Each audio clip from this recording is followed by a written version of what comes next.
Hello, my name is Jordan Landrum. I've been a nurse since 2011, and I currently work on a busy med-surg floor as an RN traveler. I attempt to lower the stress level of all my patients every single day. So, I think you can tell from my previous statement that I'm here to talk to you about something we're all familiar with, stress. I'm here to stress the advocacy of a healthy environment. The International Council of Nurses is on a mission to help lower the amount of environmental and lifestyle health risks that exist. As a nurse, it is my job to help combat these risks on an everyday basis. All right, to begin, we're going to talk about what stress is. Stress is defined by Merriam-Webster's dictionary as a state of mental tension and worry caused by problems in your life, work, etc. Some of that etc. can be healthcare issues, good and bad change, and we'll talk about that a little bit more later. Just anything that causes you to feel that level of mental tension and worry.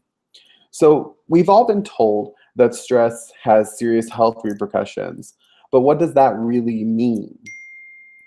According to the annual Stress in America survey by the American Psychological Association, when stress is unmanaged, it can lead to anxiety, insomnia, muscle pain, high blood pressure, and an overall weakening of the immune system.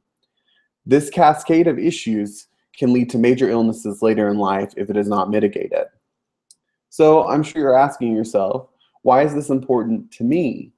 Well, unfortunately, the Stress in America survey that was mentioned above has found that millennials and Gen Xers are at the highest risk for stress.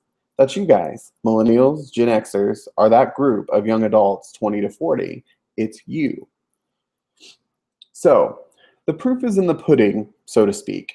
According to the 2014 Stress in America survey, put on by the American Psychological Association, young adults report a stress level of 5.5 on a 10-point scale. This is the highest level of stress reported from any of the generations that have been surveyed. Young adults are 36% more likely to have felt isolated due to stress. 51% of young adults report laying awake at night due to stress at least one time in the last month.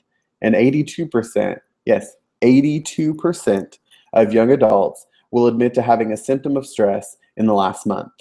And finally, young adults are more likely to understand the correlation between stress and physical health, which can cause a whole other host of stressors to deal with. As mentioned before, this level of stress can have a negative effect on your well-being. You're more likely to skip meals and more likely to suffer from insomnia and anxiety. And the longer you maintain these high levels of stress, the more likely these issues are going to have an effect on you. This can become cyclic, and the longer you stay in this cycle, the more likely you are to begin having these negative health outcomes that I mentioned before. Alexandra Sifferlin discusses in her article, The Most Stressed Out Generation, Young Adults, that even though overall stress levels are going down, the disparity in stress levels among young adults, if not adequately managed, could lead to higher levels in the future as stressed out young adults become stressed out older adults. This cycle of events could lead to increased healthcare costs due to chronic conditions caused by unmanaged stress. What Ms. Sifferlin is saying here is that you have the highest stress level of any other generational group.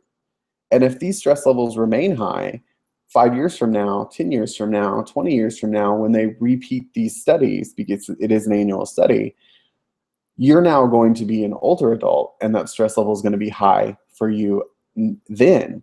And you will have been living with this stress for years. Excuse me. The APA finishes their report by discussing stress across the nation. Oddly enough, levels of stress are relatively the same across all the regions of the United States, with a marked uptick in stress levels in young women and parents. I kind of find that fascinating. Stress levels on the West Coast, on the East Coast, in the South, in the Midwest, they're all the same for young adults as compared to what normally happens, and you have regional disparities, but there aren't any regional disparities. They're all within like 0.2 to 0.3 of a point from one another. So how can we create a healthier environment for ourselves? I'm going to give you 4 ideas that will lead you in the right direction. The first one All of these come from the CDC. The CDC offers many tips for coping with stress.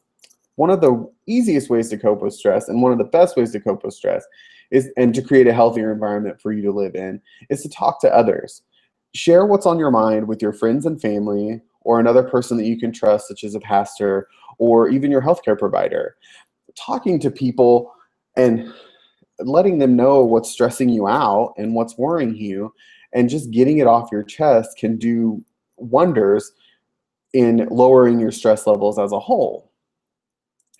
The second idea I'm going to give you is to not be afraid to give yourself a break. If you're feeling stressed out, take a time out and listen to your favorite music or call a friend and vent with them, like we mentioned before.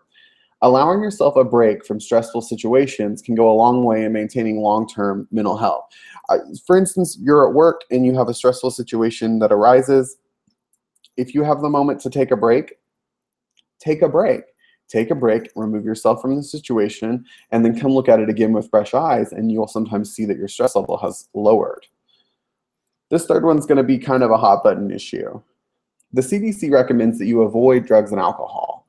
We use drugs and alcohol as a form of self-medicating, and we think it's allowing us to escape from our stress for a while, when in reality, what it can do is actually elevate your stress level later because of things that might have happened while you were drunk or high, or things along those lines. So the CDC recommends completely not using drugs and alcohol as your go-to for lowering your stress levels. And finally, recognize when you might need more help. Seek a professional counselor or call a helpline. Thankfully, the CDC has a list of resources, and I will provide those at the end of this Lunch and Learn so that you'll have a list of them yourself and you can share them with family and friends. But the CDC lists a whole host of suicide prevention lines and things like that, and just mental health helplines that you can call when you are having such high stress levels you cannot cope. So always remember that there is help out there, and sometimes even that, just knowing that can lower your stress. And I know that all of this is easier said than done, but recognizing stress for what it is and combating against it can go a long way in helping you prevent complications from it later on down the road. Alrighty, so we've talked about different ways that some actions that we can take to create a healthier environment, a healthier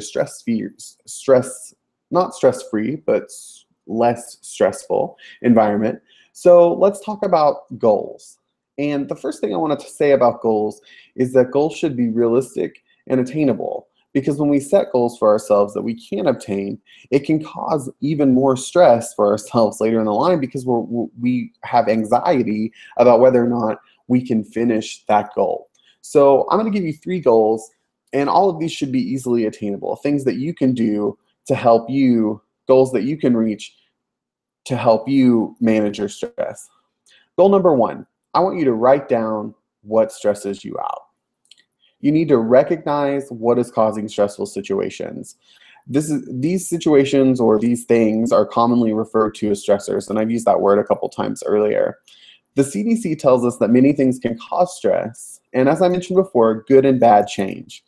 And I know that sounds kind of silly, but yes, even good change. You find out your wife's pregnant. You decide to ask your partner to marry you. Things like these are good changes, positive changes, but they can still raise your stress level. So recognizing these stressors and writing them down and facing them on a piece of paper can help lower that stress level. And I know this sounds like we're getting more into those actions, but I'm giving you goals that I would like you to meet after this Lunch and Learn. So goal number 1 is to write down at least 5 things that are causing you the most stress in your life. Now, moving on to goal 2. Goal number 2 is to remove stressors that you can and develop coping strategies for those you cannot remove. Because some stressors are just going to exist. Your job, things like that can cause stress, but we can't get rid of those because it's just going to cause more stress because we don't have a job. So again, write these things down. Underneath your list of stressors, write down ways that you can help cope with those.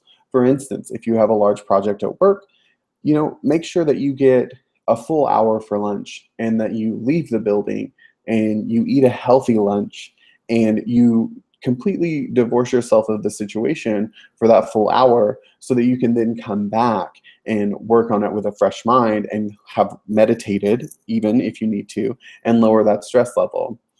Or you can approach this in many different ways. If there are stressors in your life that you don't need, say you are drinking more alcohol than you normally do, that's an easy one. Just slow down on your drinking and you've lowered some of your stress level.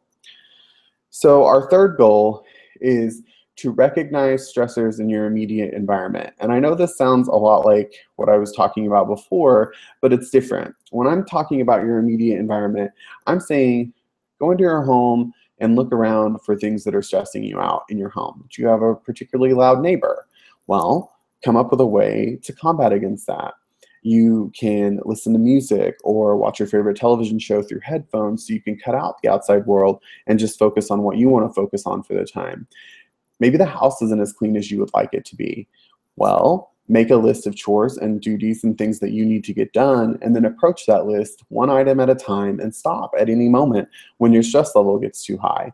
This will help you combat against things piling up and causing you more stress. So there are many ways that you can de-stress your environment, and you're going to have to find out what works for you. Like maybe it's just taking 20 minutes every single day to read, or 15 minutes to watch a favorite YouTube video that makes you laugh. Like whatever it takes in order for you to de-stress your immediate environment. Even at work, like bring in some aromatherapy candles or oils. Maybe you can't light the candles, but you can put them on a warmer and you can have that scent of lavender that will lower your stress level. So just to review those three goals, the first goal is we need to recognize stressful situations. So my goal for you is to write down 5 things that cause you stress outside of your home. The second thing is that we need to remove stressors or develop coping strategies for stressors. So for those 5 stressors that I talked about before, see which ones you can remove completely. And if you can't, then write down ways that you feel will help you lower the amount of stress you feel in those situations. And then the final goal is to catalog your environment and find out what things in your environment are causing your stress level to be higher than it should be, and help combat against those as well. So in summary, I would like to tell everyone that I really appreciate your time today.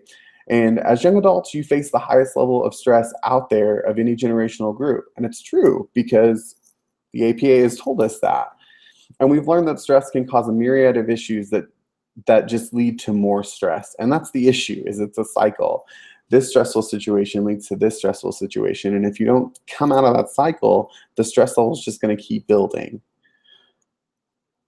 I hope that these ideas on how to cope with stress and these goals that we've set for ourselves will help you lower your everyday stress levels and let you take a moment to breathe. If you have any questions, I'll go ahead and take those now. Again, thank you for your time. My name is Jordan Landrum, and I hope you were able to take what I've said and run with it. Have a great day.